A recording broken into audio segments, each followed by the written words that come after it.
All righty, and welcome to the show, everybody. It is super great to have you all here today.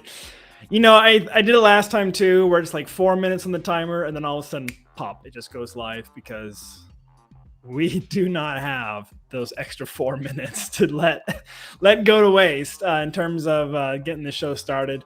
A lot of cool stuff to cover today. I am joined by a very special guest, Swix, which you actually accept as a use of your name. Swix is what Of you've written course. on your blog. So Yeah. welcome, Swix. Obviously, some people obviously know you probably more than they know me. But why don't you give everybody a little intro about who you are and who you work for and what it is that we're going to try and cover today. Sure. Hi, everyone. I'm Swix, also known as Shawn, and I'm head of developer experience at Temporal.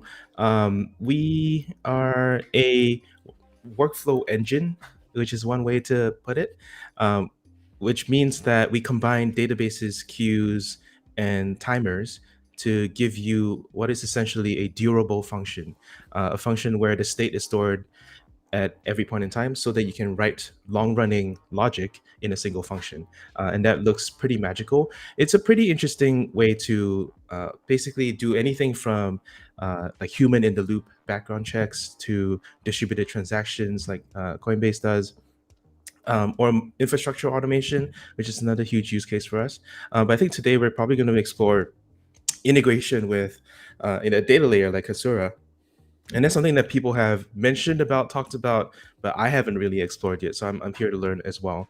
In a really interesting way, um, GraphQL in the abstract is really good at distributed reads, and for us, we're actually pretty good at distributed writes. So that's the conceptual underpinning behind why we have been very interested in pairing with some kind of GraphQL technology for a long time.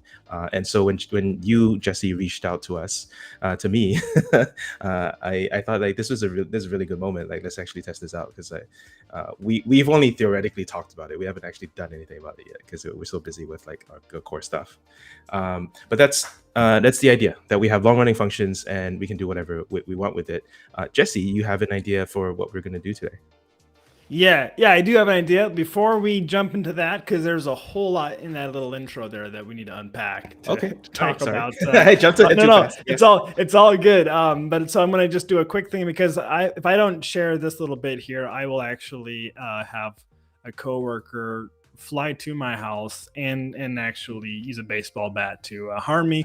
So we have HazuraCon coming up. Definitely, check this out. This is going to be a great event for those that do like Hazura. If you're into that kind of thing, we have CFPs open. So if you use Hazura, which a lot of this audience here probably does, this is a great place to tell us what you're doing, what you're making, and the things that you like about Hazura. So a high recommendation to have a look at that.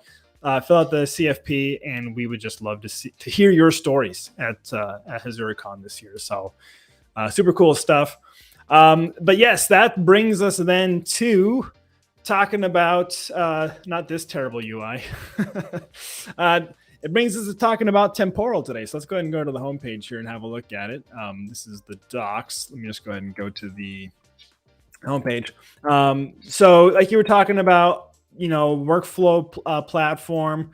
I loved the idea of the human in the loop long running functions because it's like when you have something that is really that long, like we're talking months of long running process. This isn't like Years. Yeah. timeout 5 minutes, years. This is like literally running business logic that is the business logic. It's not like a part of it. Like the service itself is basically abstracted as a function that you're able to pause, you're able to resume, you're able to modify the running of the process, storing state. There's a lot of pieces in play there with this platform as a whole. Yeah. Setting timers. Yeah, it's a whole thing. But that's the real insight that I had when I first came across this technology. I was like, oh, okay, like this is the big missing part of the stack that like I never really thought about, particularly because I historically have been a front end dev, and you don't really think about anything long running. Like for us, a long running session is like 2 minutes. That's how much Right. a user stays in the browser most of the time. but yeah, and and then once you have to hook up a database, add some queues because you want it to scale, and then you want to farm it, work out to a bunch of workers, anything like that, that just becomes a whole convoluted mess. And to finally have a framework that ties it all together, I think is just incredible. Yeah, and I think it's where it's going to be really interesting to pair with Hasura. So we do a lot of obviously queues and event management as well.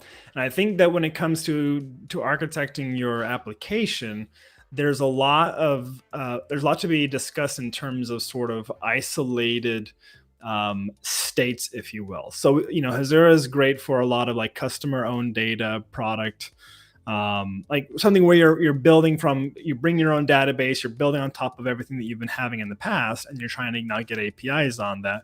But there's also a lot of use cases where you do have these very like neatly defined scoped requirements that essentially have their own state needs fully encapsulated, Yep. that you could Yep. hack into your existing database or add another database or do other kind of things. Why But in a would lot of you? Yeah. cases that like, and the use case we talked about, where we're just throwing out ideas, and the one we're going to look at today anyways is like the case of like a delivery process. I order some products, that order goes out, there's the picking, there's the where on the trucks tracking where it is, there's a whole life cycle for product delivery that once it's been delivered, I don't need to track like the timestamp of when it went on the truck. Like that's actually less important now. Maybe if it's your whole core business, maybe you want to track that in a better way to have analytics on it and time to truck. I don't know. Maybe somebody's got a OKR with that, but this is a case where a lot of the parts of the business you just don't need to care about that anymore. So execute the function, Yeah. let it run through the end of its life cycle, Yep. manipulate it, manage it, tweak it while it's running, and then gone. Like the function's over, Yeah. and the Yep. scope, the closure is over. So really cool stuff. So yeah, I'll make that concrete for you, because that's exactly right. Like setting up state to track every little thing has a cost, and actually some of these should be fairly commoditized. And so one of the commoditized forms of state is whether or not you have a whether or not the activity has timed out. In other words, whether or not whatever API call that you make, whatever action you're trying to do in the real world, whether or not that has exceeded some kind of arbitrary sort of weight limit, and then whether or not you should retry it, and whether or not your retry attempts have reached the maximum amounts. And basically, every time you make an API call, that should be implemented as some kind of production ready requirement.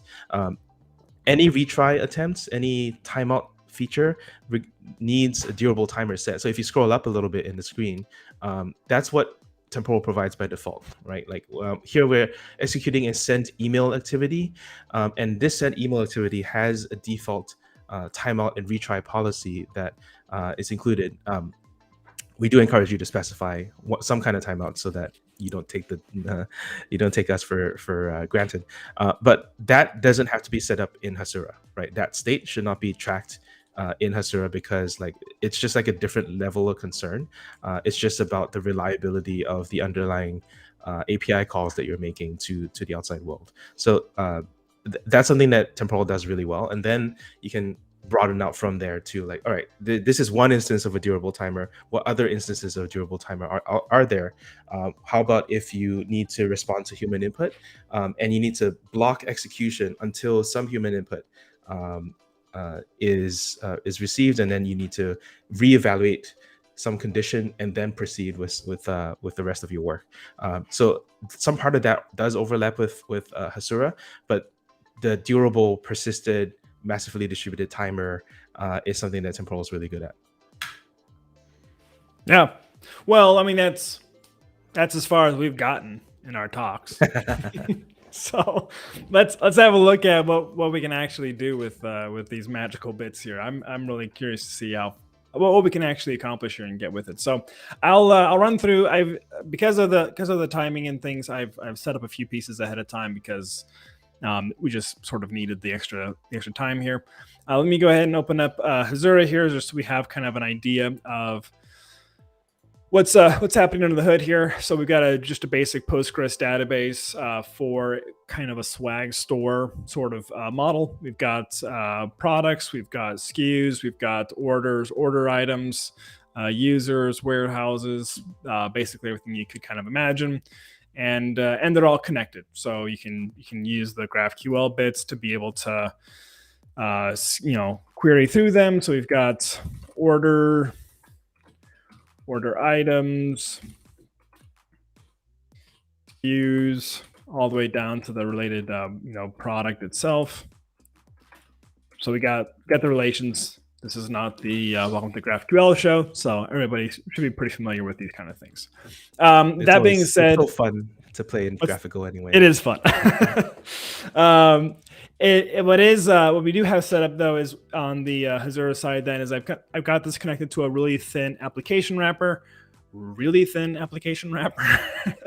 There I've got essentially just querying the products themselves with the different SKUs that we can choose from. And we have subscriptions on the orders, so we're able to see real-time behaviors, which we can modify what we're actually querying and what we're spitting back on the page to kind of have a look.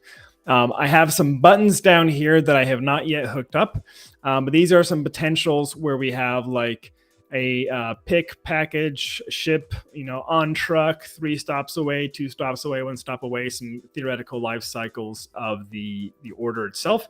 And what we're going to see about is trying to maybe wire these up to an event that when I make that order, so I go in and order this and this thing clicks off, what I want that to do is fire an event over to Temporal to start a workflow. And that workflow either will go from there and will actually, inside of the workflow, kick back the ID back at me so I can actually see in my database, I'm tracking the ID of the workflow associated with this specific event. And then I can use that to go in the future and query information about the current status of the function.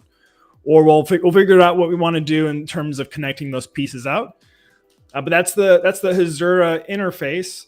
What we also have running then under the hood is we have essentially, I'm going to close down some of these pieces here and I'll boost some font size so people can see. We've got a running Docker instance of the actual service here, which is the Temporal service, running through our Docker Compose.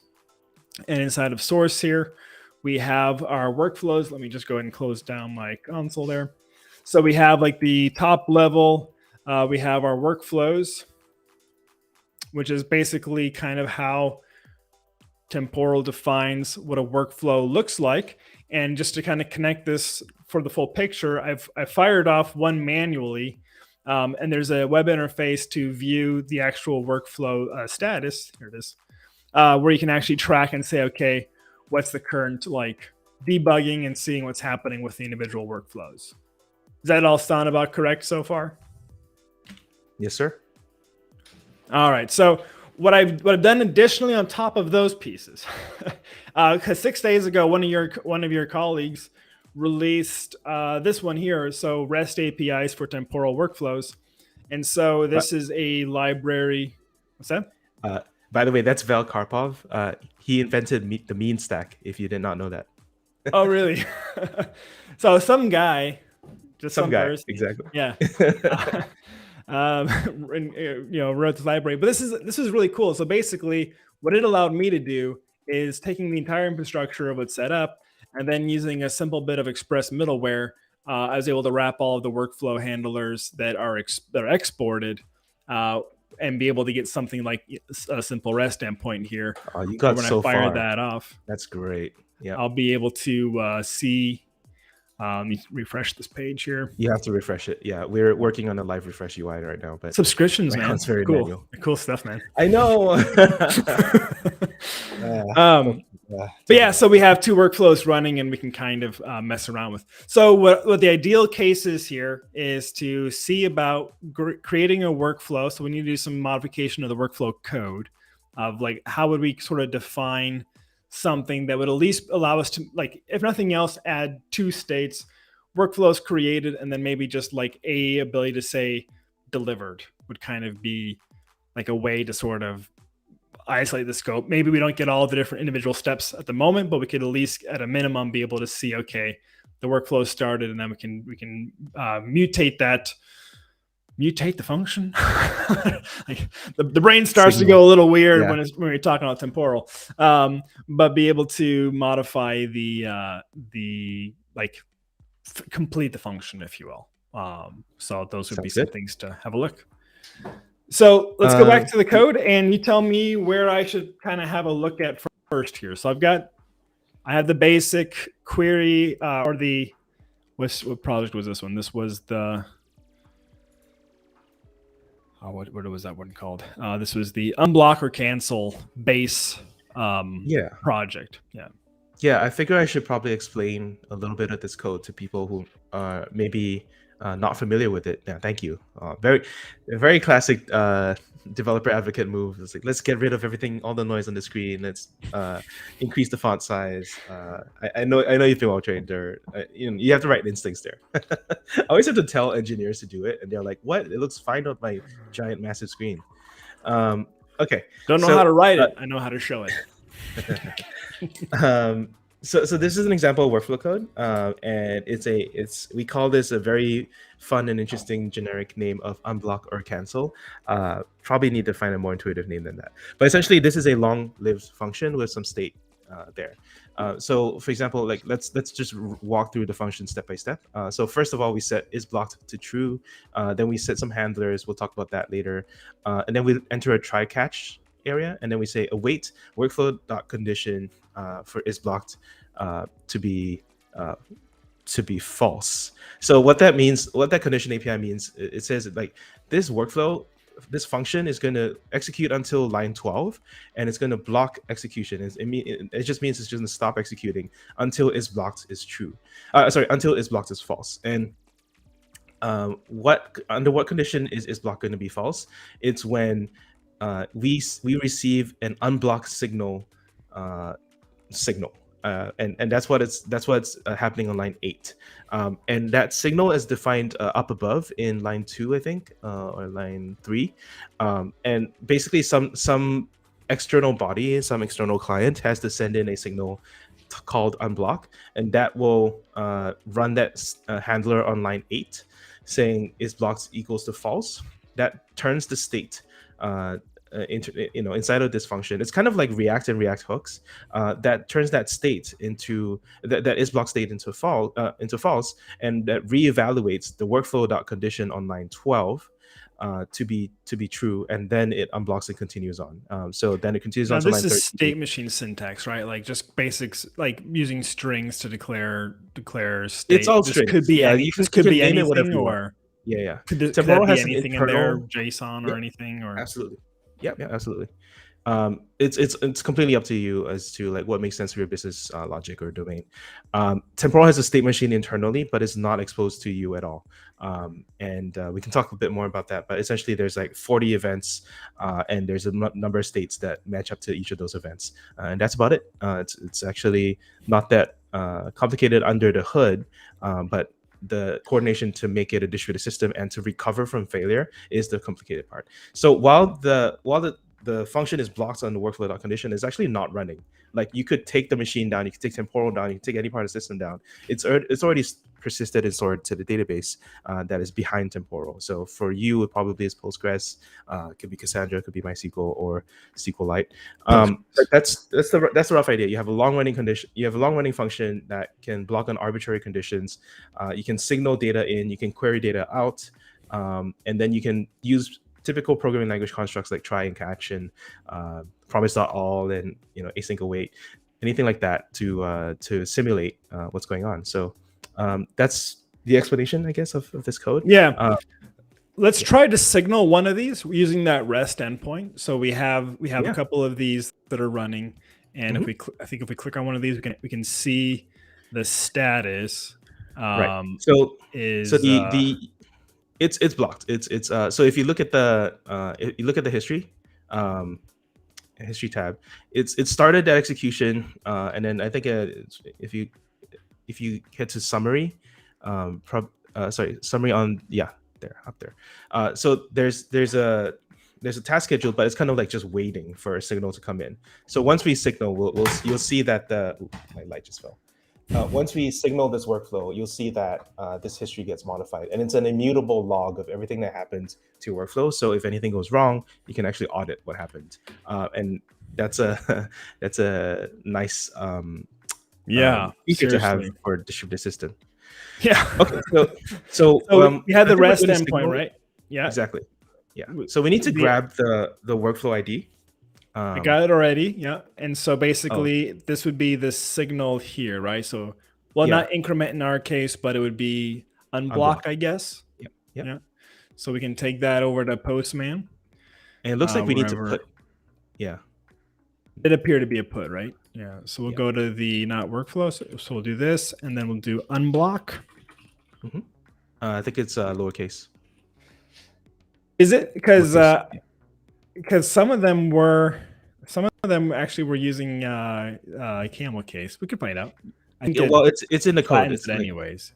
yeah, whatever is in the code is what is true. So you see on line Yeah, 3 look. it says unblock. Yeah, on line 3. It's Three. defined in line 3. Yeah. Unblock signal. Yeah. That string in line 3. So that's the defined signal. endpoint. Yeah, that's what it's called. Yeah. So this one here, that's the endpoint. Yeah. The unblocked signal is an identifier that only means anything in the code itself. Okay. Okay, then that workflow ID. Yep, you just grab the UID from. Okay. All right. So we got that thing there. I think you might need to put instead of post. And in Just this case, I don't need any body with that, right? I think it's Yeah, for this example, no. But you can typically send in data if you want to. So let's try it. Okay, so it's received. Success, yeah. And then we go back over to the web interface. Yep, and if you refresh this, you should be able to. You should get that signal. Unblocked. So it should have received the unblock signal. Do you have the worker running? Because it should be going through more than that. Meaning that because it was unblocked, it should have actually completed execution. But the fact that this is not indicates to me that you don't have the worker running. Which worker? So I've got a number of things running. Let's have a look. We can have a look here at the. Open up a new terminal here. So let me just see what our Docker services are here. So it's a lot. No, this runs outside of Docker. This is the TLS thing or whatever it is, or you have 3 terminals up. What is the first one? What is service? So this is the server that's doing the REST wrapping. Okay. And then what is this one is my website, and these are the running Docker instances. Okay, there's a third piece. So could you go to the package JSON? Yep. And that's going to be from the temporal service, right? Yeah. So there's so if you see the start script or the start.watch script, either one of those runs the worker. Yeah, I renamed it for the server, so I should probably do the start.watch then, yeah? Well, we can just run the start. Like, start.watch only just reruns it on file change, nice sort of thing. Yeah. Which is what we're going to do some of that today. So. Okay. All right. Well, let's rename it then. So line 10, let's rename that worker to server, and then we'll run npm run start watch. Well, the server is just the express server, right? So it's not. Oh, okay. Then we need to run the worker anyway. All right. Sorry, I got you. I'm caught up. Okay. So then let's run start.watch. Exactly. Does it accept that with Yarn? Well, I'm worried that it doesn't take .ts files because it's node. Well, before it was using, I think node. So TS node was the one that was previously. You may have to modify it. Yarn run. Are you in the right folder? No, I'm not. There you go. Sometimes that's also a DevRel move, being in the wrong folder. Start. I'm checking my hello world sample just this.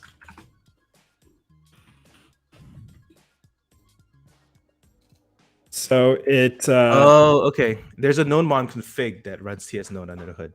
Yeah, so it actually has the TS node running in the background. So it seems like it's built it, and now it's running. Okay. So I'm assuming I should signal that again then? No. It's going to proceed now. So if you go back to the browser and you go back to the temporal page, yep. If you go click history. History. Yeah. It should be running if you refresh, unless you changed anything about this. Okay. Yeah, that should have been picked up already. Just you picking up the work, running the worker should have picked up this thing. So could you click on task queue tutorial? You can see in the middle of your screen there. So let's go. So we got this one here was the one you worked with, right? The one that got signaled. Yeah. I don't actually remember which one it was. Well, it's the F6, so it's this one here. Okay, so we go to here, yeah? Yeah, exactly. Okay. Ooh, you got the signal name? Okay, this is good. All right. Why'd you get a result already? This is interesting. If you click on task queue tutorial, you see right at the bottom left of your screen. It says task queue tutorial. Click on that. I just want to verify that there is a worker. Okay, so there is no worker registered on this task queue right now. So there's something funky with the worker. Could you switch over to the worker code?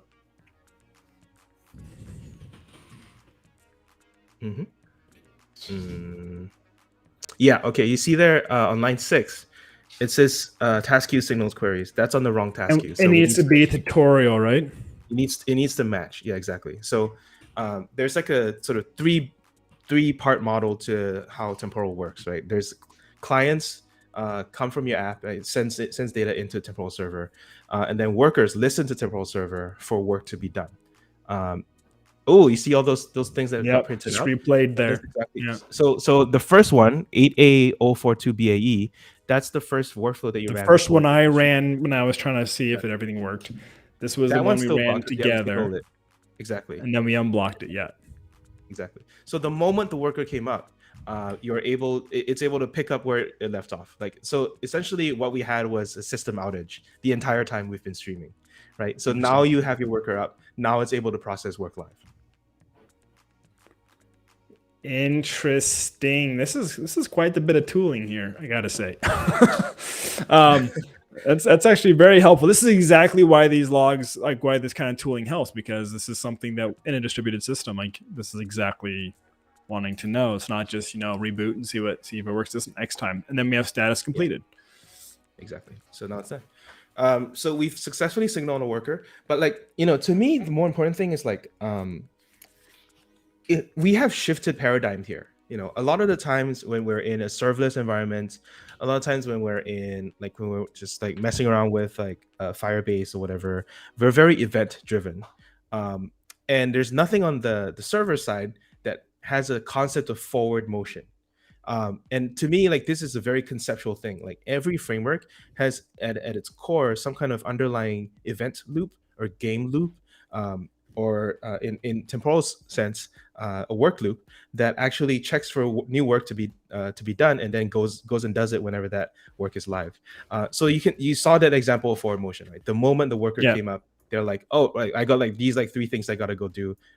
Just goes ahead and does it, and I think that's also very interesting when you're a system outage, because then new work is going to start piling up, but that's, as long as that's persisted to the database, it's totally fine, because then when you bring the system back up again, it will just continue and just chew through all the work that has yet to be done. To me, that's the core of what a reliable system is. It's just gotta either fail or succeed. And then once it's accepted a task, it's going to go through to completion, or tell you about the failure. There is no limbo state. You cannot lose data. You cannot accept a task and then it just goes missing. That is the status quo of a lot of hand rolled systems like this. That is really, really cool, actually. That's and you guys have great tooling around it too. I have to just say, as somebody who's worked my way backwards into engineering from more of a GUI driven experience. And now I'm, getting more and more comfortable with terminal and log parsing and stuff. That's great. But like, this just removes a lot of the overhead. Like, I can go in there and I can drill around and find where the problem was, through a very elegant experience. And I find that to be a really compelling bit of piece here too.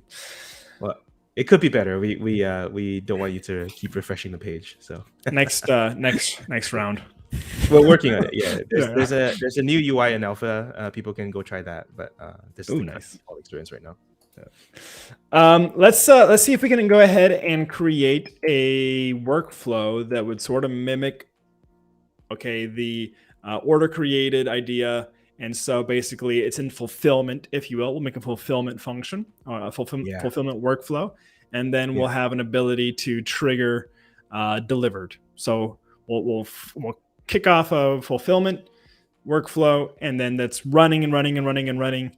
And then at some point we can signal it to close it. And we'll see if we're able to get those pieces all attached initially.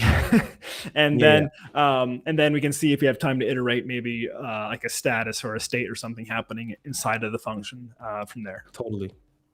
Yeah. So walk me through what would I do to start? Should we just rename? Should we just work with the existing workflow that we have, or? Yeah, go to workflows.ts. Could you write some pseudocode? Just like call out the steps that you want. I can write pseudocode. Exactly, right? So one of my favorite party tricks is I'll turn pseudocode into real code.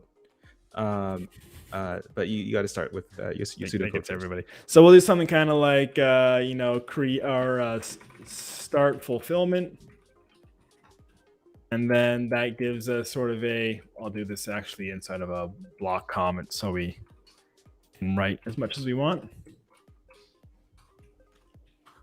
And then I probably misspelled fulfillment, but we'll go back to that one later. Start fulfillment, and then we would want to have something kind of like while in process, or while being filled,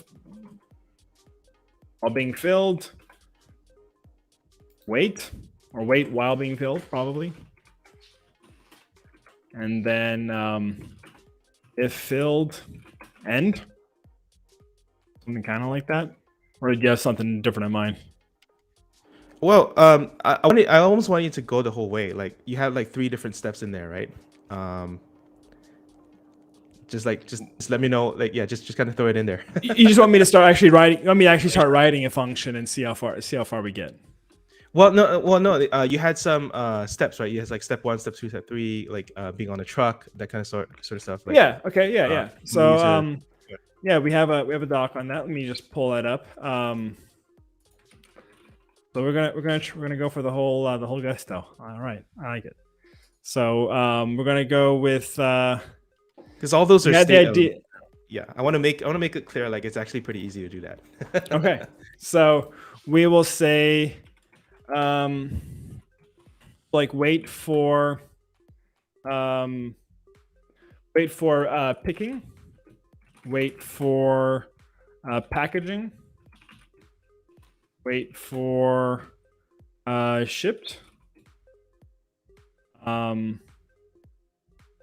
then on delivery truck, notify 3 stops away.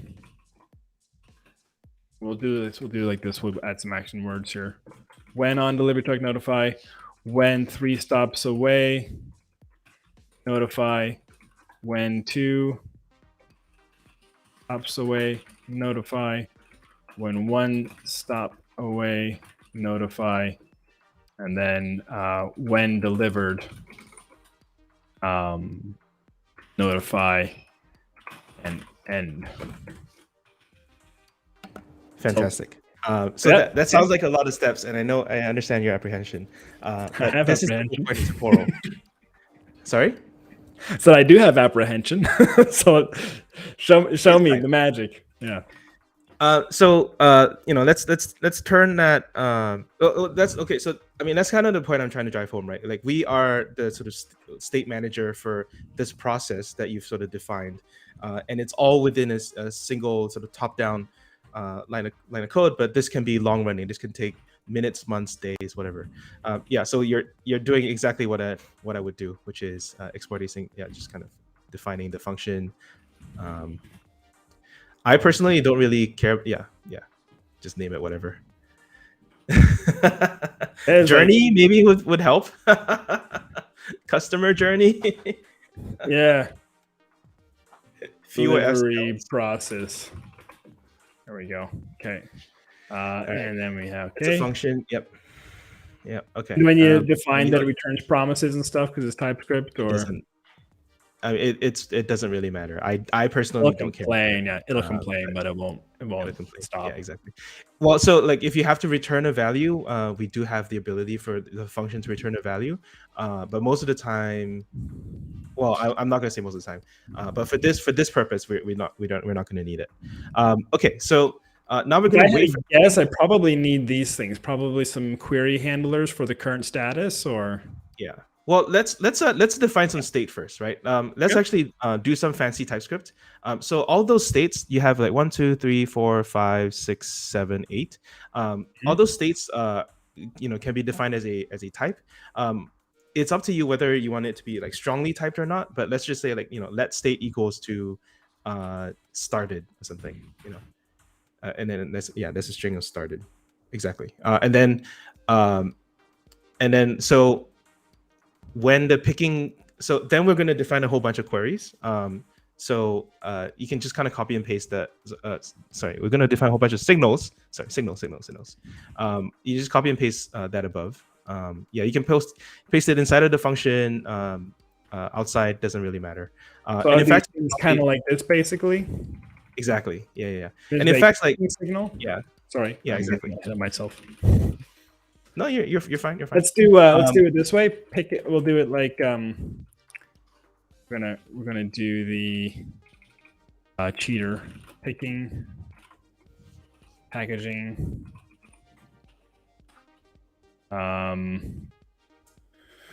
ship on truck. So stop 3 away. Stop 2. Three away, 2 away, sure. 2 away. 1 away. Delivered. Signed, sealed. All right, so now we're going to go ahead and do the export const, and we will add signal to the end of those. WF. Probably need to copy. Define signal. You need to copy. You need to go back and copy that. Yeah.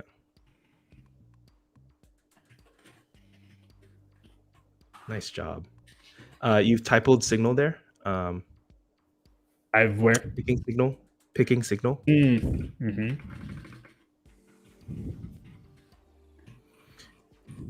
Nice.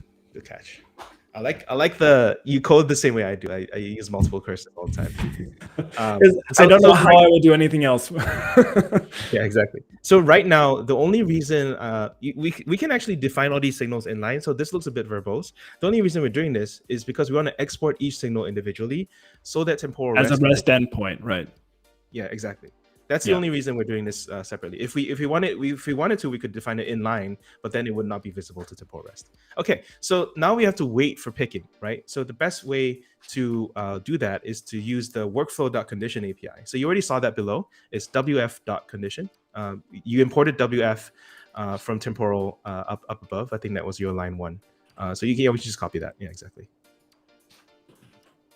And we can stay like, state equals triple equals to picking, something like that, which does remind me that we need to set up a whole bunch of handlers. So like this basically, yeah? Something like that, right? So we need to set that state somewhere, which means we need to write a signal handler. Right, so that picking signal on line 5, exactly. That you can just copy that code down below. Workflow.set handler here. Yeah, sure. Yeah, or the signal one. The signal code doesn't matter. Yeah, exactly. It's the signal one. It's a signal. Set handler is kind of like a generic handler, so it handles queries and signals and all that. So okay, just paste that in there, and then we're just gonna set up like 7 of these or 6 or 8 of these. So we probably need multiple cursors again. So what are we trying to mimic here? So it's the name of the signal for the handler is handling the signal, and then it is setting set the state, the string value that we've identified. Yeah. Yeah, exactly. So we could probably just I would do like multiple copies and then use the multiple cursors to do that. Like make like 8 of those set handlers, and then wherever you need to overwrite, you use multiple cursors. Yeah. Do you know the shortcut for that? I think it's yeah, I did it wrong. There it is. 2, 3, 4, 5, 6, 7, 8. Okay. Something like that. Yeah. And then we're just going to copy each of these here. So yeah, yeah. Oh, you got it. Okay. I was. Ooh, isn't that beautiful? That's so beautiful. Nice. All right. So now then we're gonna say void state equals to whatever their state is supposed to be. And then we have to, and that's going to be the so those are vars. I can just put in the text value there. Yeah. Yeah. These are, yes. I just go back up here and I grab their individual values.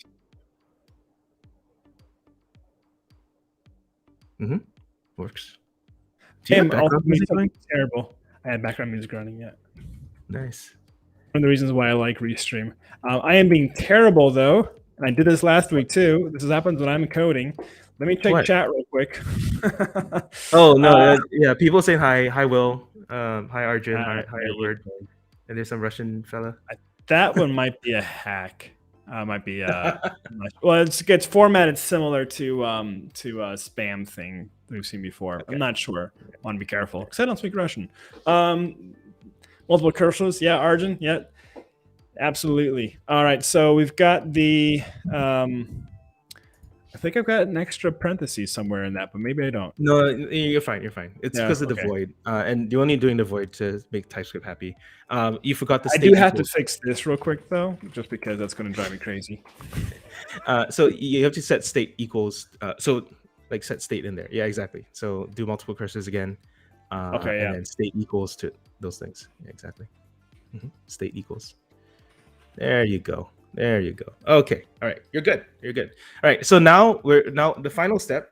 If you do multiple cursors, okay. So the final step is we need 8 of those workflow.conditions. 8 of these workflow.conditions. Okay. Which is this one, or where's the? Yeah. Well, you already. Oh, these ones here. Yeah. So and that's now you just need to replicate. Yeah, all those states.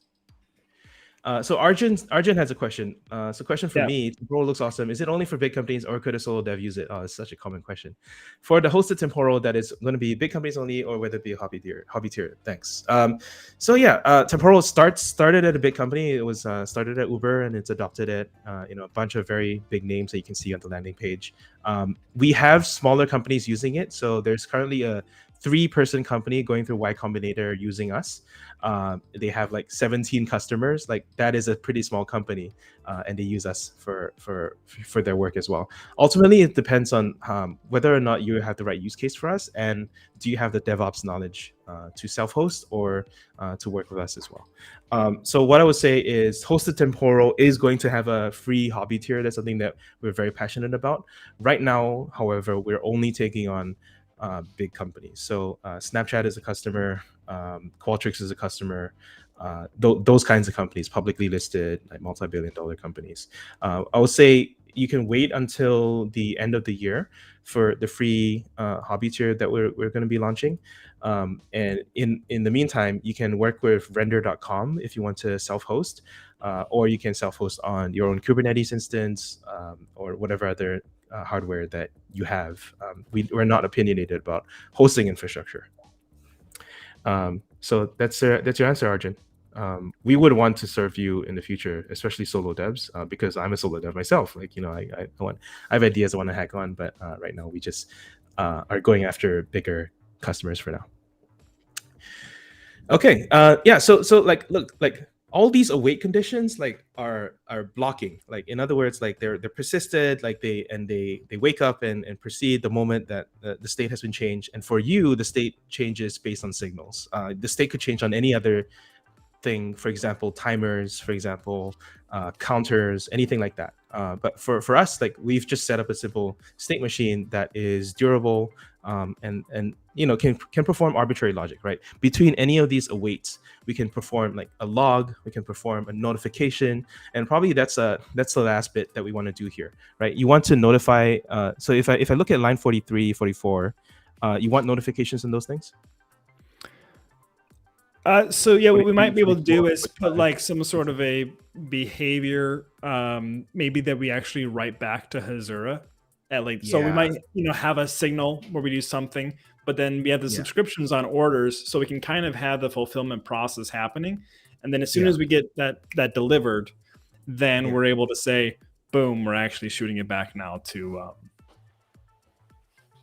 Okay. So that's going to use what we call an activity, right? So all of these are everything that we've done so far is using workflow APIs. Workflows are sort of hermetically sealed sandbox environment that doesn't actually call out to anything in the real world. But interfacing with Hasura is interacting with the real world, so we have to call out to an activity. So can you go to activities.ts?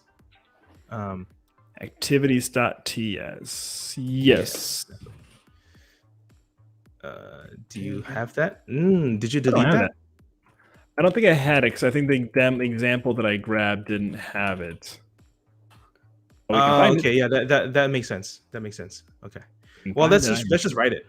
Let's just write it. Okay. Yeah. I'm guessing you know how. So let's just make an activities.ts. So this is everything inside of activities.ts is regular Node.js code, right? So how would I connect to Hasura here? Just a regular fetch request. Regular fetch request. So we have to probably import node fetch, or what do you like to use? Do you like to use Undici or you like node fetch? Well, I would just use, in this case, I have actually I've added a client, I believe, in this case, which I added. GraphQL.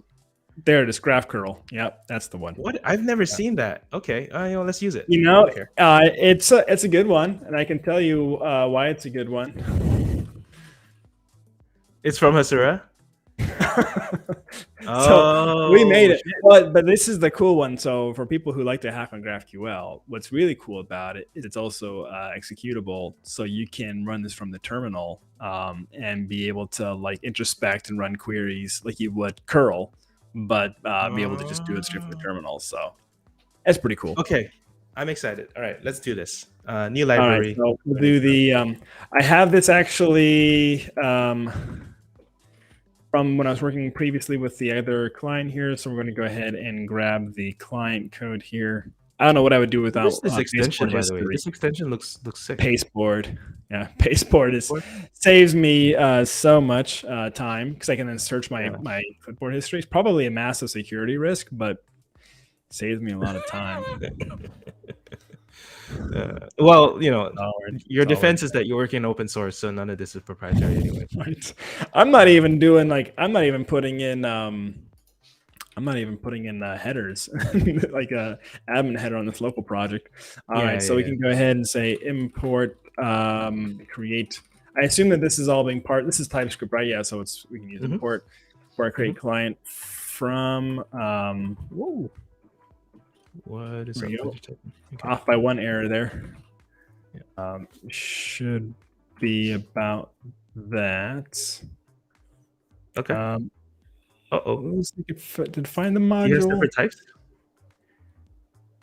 That can't be right. It might. Do I have the project correctly? Have you done the npm install? Like, can you check node modules? Is it in there? I added it manually, so it should be there. Well, did you run npm install after I added it? Mm-hmm. Well, it should have been installed automatically when I added it, right? Okay. Well, I don't know. Sometimes Let me just check, make sure I have the typing correct on that. That's not this the service one. Service, so GraphQL. I mean, does it ship types? Like, I thought it did. It may not, but it looked like it was complaining more high level about not finding the module. Well, let's see what happens. It's just complaining about types. Not find the declaration. Yeah. That's right. All right. So let's just go ahead and try adding that and see if we get types. I thought I would. Okay, so inside of the service folder, node modules. Like, can we just check that it's there? No, node modules. Like right on the left. Yeah, you can see node modules there. Up. Yeah, there it that is. one. Yeah. And then let's just make sure that GraphQL is there.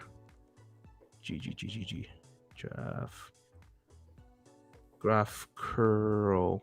Yeah. It is there. It looks like they don't ship types. Okay. I'll have to raise that as an internal.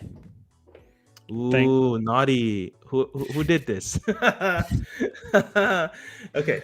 So we're gonna have to define subscriptions, man.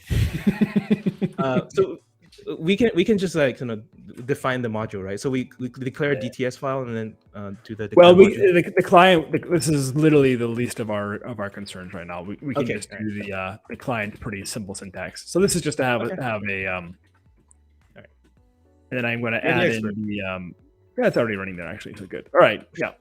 All right. Okay, so this client now, let's wrap it in an async function and call it something. Call it whatever. This client, okay. Yeah, just wrap it in an async function, and that will become our activity. Yeah, exactly. Async and export it as well. This is for the notify service, right? Exactly. Yeah. So we'll just call it delivered. Type take a string or whatever.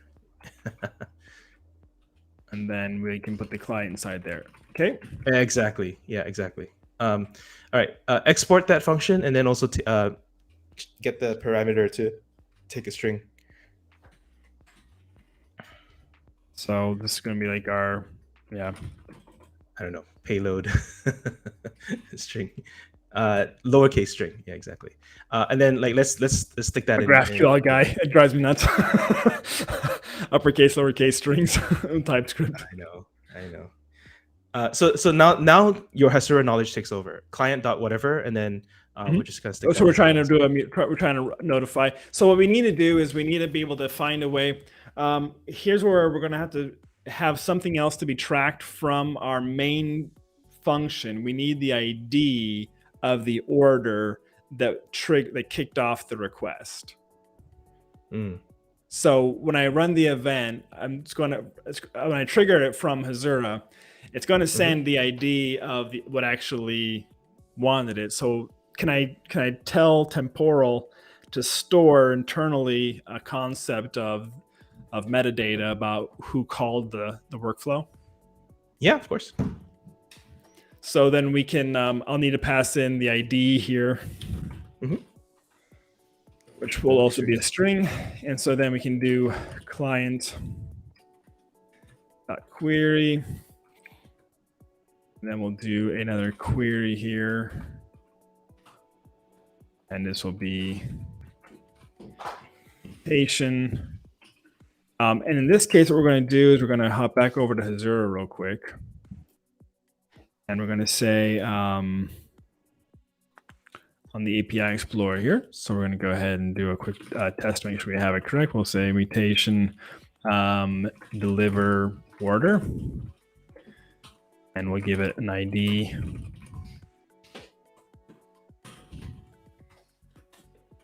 So we can say update order.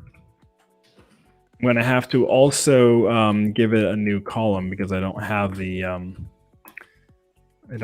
the payload yet. So where ID equals the actual ID. I'm gonna now, and I have to switch back over to modifying my data model real fast so that orders can support an idea of being delivered.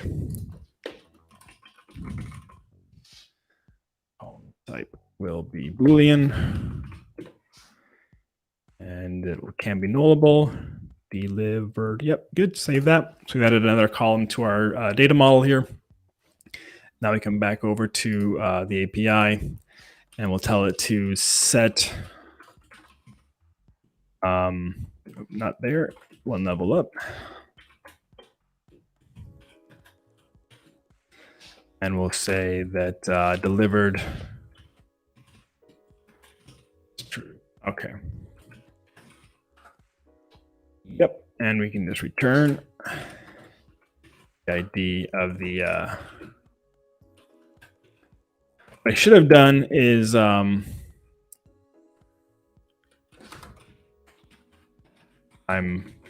is about the part of the show where my typing usually really goes to pot because it's like late for me. Oh no! I should have done.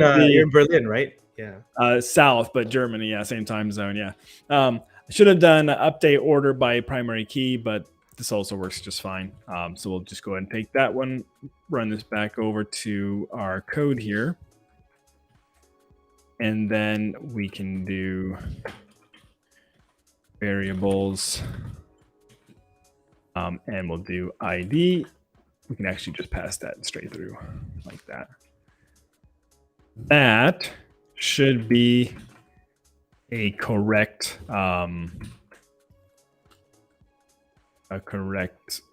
There's some typing issue on variables. Cannot find name variables. What is that? Query. It's your close. Your close parenthesis at the start of line 23. That should not be there. Yeah, just delete it. There you go. And then I have one too. Delete 26. I think. And then one more close parent. Yeah, exactly. Yeah. Okay. All right, there you go. Yeah.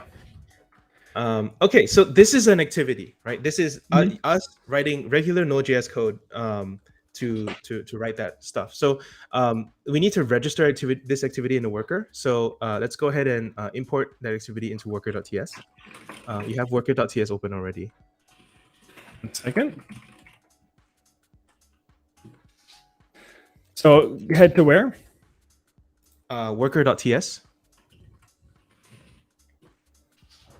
Yeah, so we're gonna import star from activities from activities. So I feel like I should just copy this to you. Star as activities. Yeah, import star as activities from quote./activities. That's the file that you just made. And then we're just gonna stick that activities inside of your worker. So under workflows path, yeah, just kind of paste it in there. Where am I? I'm in worker. I'm in the wrong file. No, you're in the right file. Okay, worker. Okay, so inside of the run here, or where? So new line at line 6. New line. New line at line 6. Okay.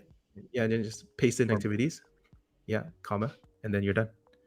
So also, now we've just putting the activities in context. Basically, what you call it? Dependency of the worker. Yes, exactly. So now that worker knows how to run the activity, right? And so the final step is for workflows to import those to proxy those activities. So if you go over to workflows.ts, I'm going to paste this to you so that we can save a little bit of time.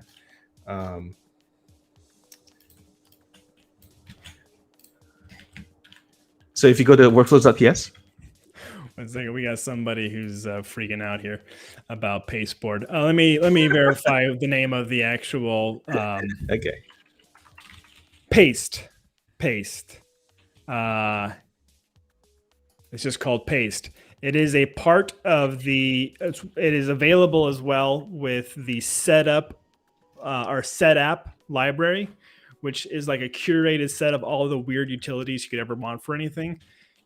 Major shout out to setapp, which also I think is actually a Ukrainian-based company, so it's a good time to be sending some love. Support.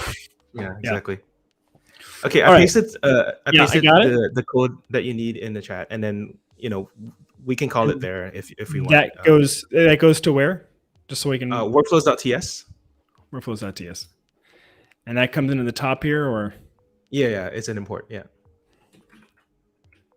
Exactly. So what do we name it? Do we name it delivery something? Can you just type over it? The autocomplete will delivered. Okay.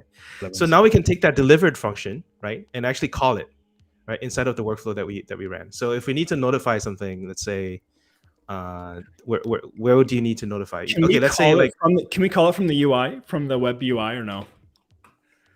I mean, or we can if you want to. Yeah. But no, like this is supposed to be called after some condition is reached, right? Yeah. So here we've reached some condition of saying like let's say on delivery truck or on undelivered. Yeah. All right. So this delivered function, you have to await it first of all, and then you're gonna call it with some parameters, right? Whatever the parameters you ask for. So it says param string ID string. So let's just put in a dummy string. It's just like your payload, whatever you're sending. Oh, that could have been the ID that we were working with. Yeah, that could have been the ID. Okay. So we can just like give it an empty string. I don't care. And then whatever the ID is. What we can do is we can real fast just attempt to see if we can get this connected, and then I think we're going to have to make this be a two-parter, to be totally honest. Okay. Yeah. Super cool stuff here. I got the order ID here. I'm going to paste that in hard-coded into here. I'm going to real fast go to my web interface, which is underneath the orders object here. I'm just going to take my subscription and put the delivered Boolean on there. Okay. And I will then come down here and just put a delivered. Actually, it's going to be ordered, not delivered. And like, this is super hacky React right now, so I apologize to people. Live stream hacks. So basically, what we should get, if we look at the interface, but none of them is going to show up right now because there's none are delivered. So in theory, if we trigger this behavior from our REST endpoint, we would be able to see a delivered pop up on one of these. So that's kind of why I was wanting to try and get the first piece connected. Okay, so we close out of there. That's just our thing. We have the await delivered function here. Yeah. Should we put that at the very top, or where do we connect this so we're able to call this from a REST endpoint to just test if our exports are actually working? We don't have to. You can just comment out all the workflow.condition. All the conditions. APIs. Yeah. You just comment. So basically, what that would do, if I understand it right, any of these will trigger the delivered mutation. No, they all have to execute in sequence, one after the other, before they finally arrive at 42. They all have to execute in sequence. If any of them are triggered out of sequence, it's just not going to recognize it. It's just going to stop there. It's just going to. So I would have to trigger this last one to make any code pass there be able to run. But now that you've commented out those code, you don't have to. So now the only thing, because you commented out the code, the only thing that happens right now is when you run the workflow called delivery process, it's going to set up all that state, set up all those handlers, and then just run that delivered activity. So that's going to be testing that the delivered activity works. So let's see if we can fuzz out the REST endpoint for this. There is no REST endpoint. Like, you already have it. You have delivery process as the REST endpoint. That's your workflow. That's what I'm saying. So the process would be, is it signal? If we go back over to workflows. It's the first one that you tried, right? Which I've removed. It's workflows. And then the name of this one is the name of the function, right? Delivery process. Yeah, exactly. Yeah. Then there's no payload. That's a post. No payload. It is a post. Triggering the workflow. Okay. Post. Yeah. That's it. Now, do I not need to call it? Do I not need to signal it? So I create it, and then do I need to signal it afterwards? No, we commented out all the signals. There's no signal. There's nothing waiting for the signals. We commented out all the conditions blocking the signals. That's it. All right. There's nothing blocking. Yeah. See, we may have to debug the activity. We may have to, and I'm not sure your worker is actually running because I think it crashed based on the lack of types in GraphQL. Is your worker running? Oh yeah, you see that? Oh, is it running? Yeah, it's not running. So is it the lack of types? Yeah. Okay. So we need to TS ignore this thing or declare module. You can see if it has the types. No, I highly doubt it. Highly doubt it. This is something that you guys publish. Okay. Yeah. So do you can make a DTS file or you can TS ignore. Both are fine. Let's do a TS ignore for the moment, and then we'll patch it because we're gonna have to have you back on to wrap this up because there's actually still a lot of good stuff to do, and we're past the hour. So we do the TS ignore here at TS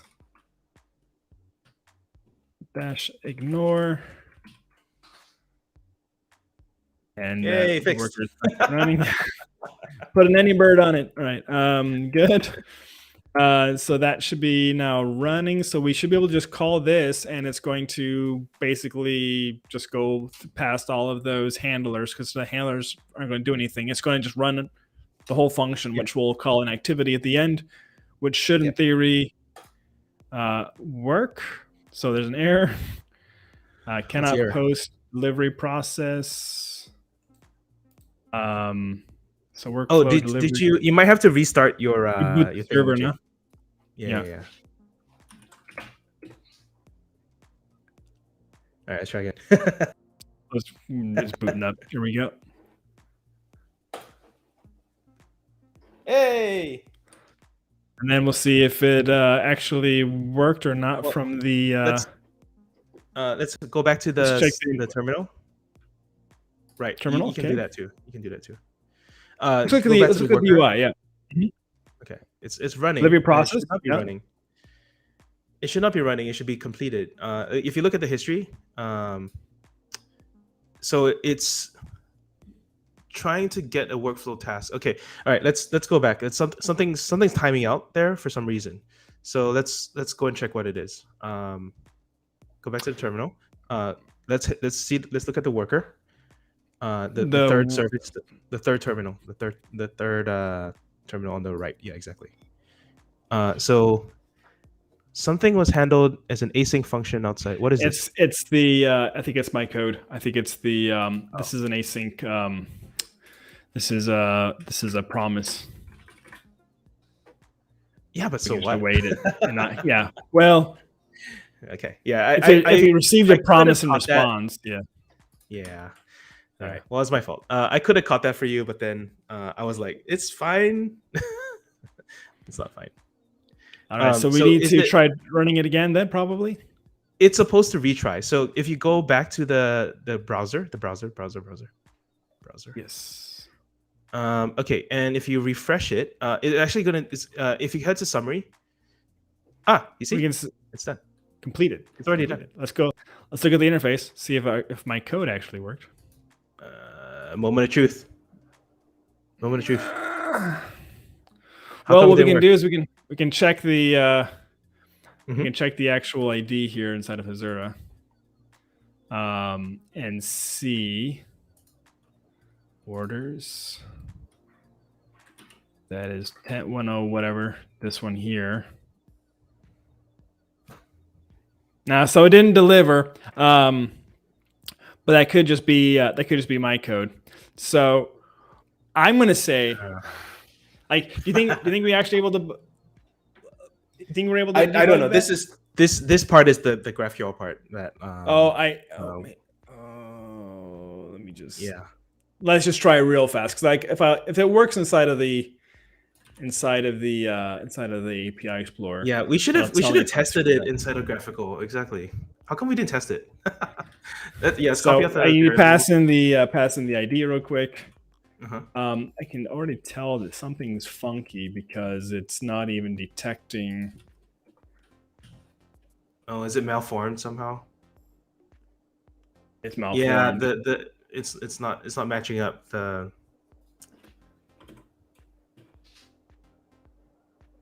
prettify, does that work? So Hey. it's the extra column thing. Okay, so now we have that was the issue. Okay, so in theory that should actually be a pretty easy thing to prove. Should we actually just try it anyways without? You don't have to hard code in another one. Let's just try tossing that in because it's such a fast development cycle. Let's just paste that in there. Okay, save and it. It's gonna reload. Yep. It'll retry, or will it not retry? I have to re-init now because that workflow ended, right? Exactly. Yeah, just hit send on there. You're gonna do a new workflow. It's gonna start going through the system, and then if we check the, we can just watch the UI maybe. Hey, delivered. There you go. You've successfully been the first person ever to integrate Hasura and Temporal. Well, half. We've updated Hasura, so we actually really have to have you back, and I think we can. You're able to come back next week, I think. Was that correct? Yeah. So next week on the docket is setting up the event triggers so that when we create the order, that actually does the calling of through the REST connectors of Hasura. That will actually update or call the workflows for us, passing in the ID. We'll be able to query metadata actually back out of the current process. And I think super rad process here. I will clean up my React so it's not such garbage. And maybe even see if I can figure out what's going on with those types about GraphQL. Our people are TypeScript fanatics, so I'm guessing I did something wrong. It's probably the case here. No, they just need to publish it. Yeah. Maybe. Yeah. So I'll ask them to see what's going on there. But that, I think we're actually really, really close. I'll put these on the UI so we actually have things to trigger, human in the middle loop behavior, like where the stops are at, where the deliveries are at. And then we'll wrap this up next week. This was a fantastic show. A lot of fun working with you, Shawn. So really appreciate you coming on the show. And I think this will be a really cool piece to demo for people. Anything you want people to see, know, hear before we call it a day? No, there's more instructions if you are interested. There's more tutorials and like a brief 7-minute intro overview of the rest of Temporal's features at temporal.io/ts. And you can find out more there. Awesome. Hey, thanks again for joining us. I'm going to go ahead and end the stream for now. So see y'all next week, same time at the same show. And looking forward to finishing this up in round 2. Have a nice one.